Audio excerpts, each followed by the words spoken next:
បាទ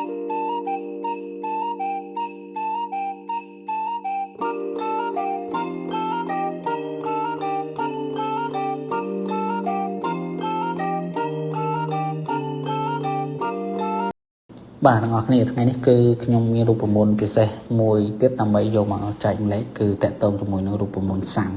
តកូលសាំអញ្ចឹងសាំយើងមានសាំអ៊ីបហើយនិងសាំអ៊ីបមាន S អញ្ចឹងវាខុសគ្នាយ៉ាងម៉េចសាំអ៊ីបហើយនិងសាំអ៊ីបមាន S ហ្នឹងតោះយើងមកសាកអនុវត្តទាំងអស់គ្នាអញ្ចឹងដំបូងយើងចុចស្មើមកហើយយើងបែកពាក្យថាសាំ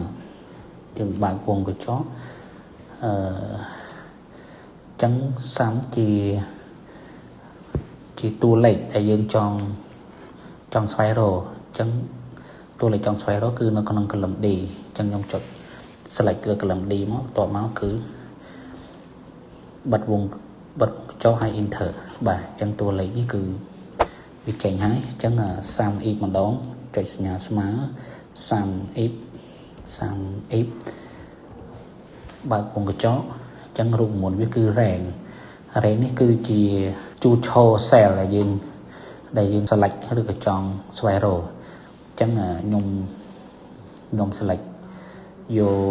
product ព្រោះខ្ញុំចង់រក product បាទចឹងបន្ទាប់មក comma criteria នេះគឺជាលក្ខខណ្ឌនៅក្នុង rank ហ្នឹង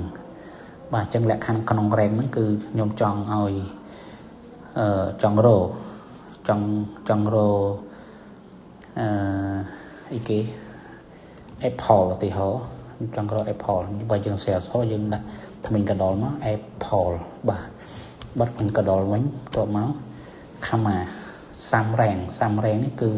ជាតួលេខដែលយើងចង់សាំបាទអញ្ចឹងតួលេខចង់សាំខ្ញុំ select នេះមកបាទតមកគឺខ្ញុំបិទវងកញ្ចក់វិញបាទ enter វាមកសាំ if មាន S បើកវងកញ្ចក់នេះសាំរែងគឺជួ cell ដែលយើងត្រូវសាំដែលយើងចង់ស្វែងរកតមក select វាហើយយើងចុច comma criteria rank 1នេះគឺជាបណ្ដុំ cell ដែលយើងចង់ទៅស្វែងរកគ្នាប៉ុន្តែវាជាអក្សរអញ្ចឹងខ្ញុំចង់ស្វែងរកឈ្មោះអញ្ចឹងខ្ញុំទៅ select កន្លែង cell ឈ្មោះហ្នឹងមកបន្ទាប់មក comma អញ្ចឹងខ្ញុំចង់ដាក់លក្ខខណ្ឌអញ្ចឹង criteria 1នេះគឺលក្ខខណ្ឌដែលយើងចង់រកអញ្ចឹងលក្ខខណ្ឌខ្ញុំចង់បានឈ្មោះគីមឡុងអញ្ចឹងខ្ញុំសរសេរអក្សរក៏បានខ្ញុំតាំងក៏បានអញ្ចឹងខ្ញុំសរសេរអក្សរចុះអញ្ចឹងឈ្មោះគីមឡុងបន្ទាប់មក comma ទៀត criteria rank 2ចូលលក្ខខណ្ឌទី2អញ្ចឹង criteria rank 2នេះគឺបណ្ដុំជួឈរ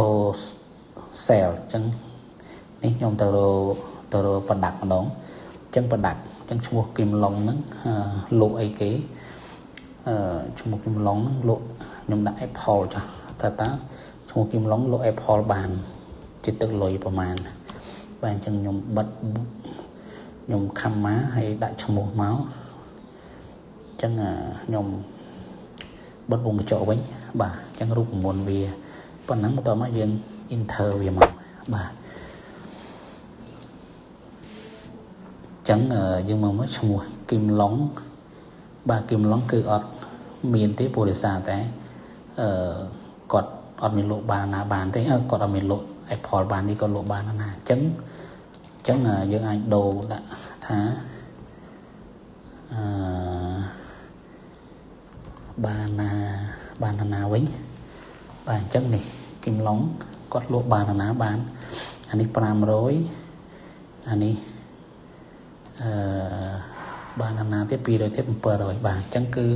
រូបមន្តសាំអ៊ីភាសាមាន S គឺវាមានលក្ខណៈខុសគ្នាអញ្ចឹងបាទអញ្ចឹងសូមទាំងអស់គ្នាអាចអនុវត្តបានបាទអរគុណ